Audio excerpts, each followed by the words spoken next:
Okay, this is Sharon's swim stroke analysis. Right here, this is you swimming. I'm just running in real time from above the water. A couple things we're going to focus on today. You do have really good body position. You reach and rotate very well, which is great, and you swim nice and tall. So you really have a great basis for a stroke. The few changes we're going to make here today when you see in the underwater portion are really going to make big advancements in your stroke. The thing we're going to focus on when you see the underwater videos is your catch, the timing, and the connection to your body. You're advanced now that now I really need to start working on where the power is coming from and how it's generated. So you've got the framework, now let's put the power to it. So we'll go ahead and switch right here and take a look at your stroke underwater. Okay, the first thing we're just gonna take a look at, this is you swimming underwater. This is real time, and then we'll run it in slow motion. The first thing here, there's a couple different angles, but on this one I just want you to take a look at the way your hand crosses over on the entry. You could have also seen that in the top of the view. So both your hands, when they enter, they cross the midline of your body, especially this left arm here. You can see it right there. So just make sure you don't ever cross the center of your body. So just open that hand out. It should come right in at shoulder width apart. So that's critical. Also on your recovery on the top of the water, I should have mentioned earlier, you need to make sure it's a relaxed recovery. When your hand comes out, your elbow comes straight up and fingertips go straight underneath it. So you have a tendency to swing, which causes this crossover here. So in the next angle, we'll talk a little bit more about the catch. Okay, this is actually the same angle. I wanted to go ahead and show it one more time so you can take a look at your catch. Pay particular attention to the difference in your left and your right arm. You'll see it better on the side angles. But your left catch, both of them are very late, but on your right arm, you're able to catch the water. So you're able to start it when your hand enters here, and that's going to be very, very late, and then it's going to catch, but your elbow is up. On your left side, when we see it from the side angle, you'll notice you're actually pulling back with your elbow. So you're actually not engaging that catch at all on that left side. So we'll take a look at this from the side view next.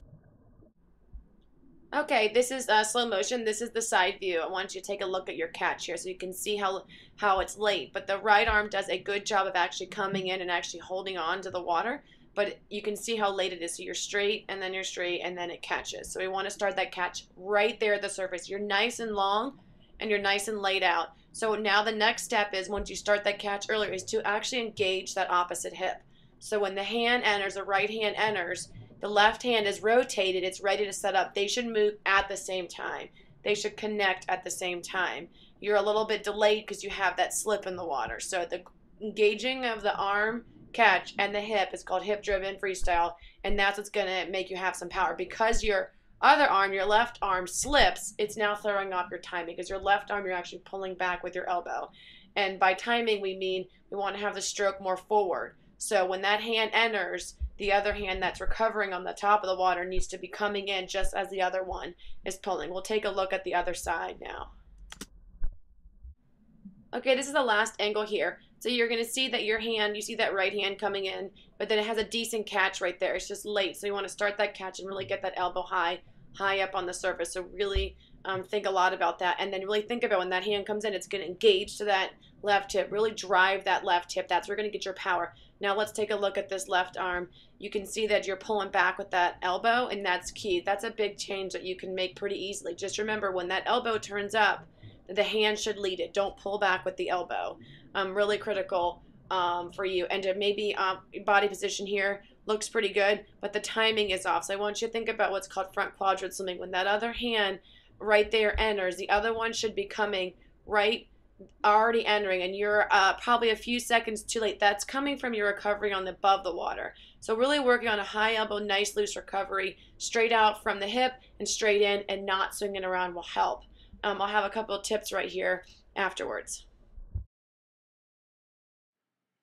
Okay, this is the end of the video. I have some tips for you that sort of goes over what we talked about. Number one is to fix that entry when your hand goes in the water. Make sure that you aren't crossing over the midline. Just put it in straight at your shoulder width apart.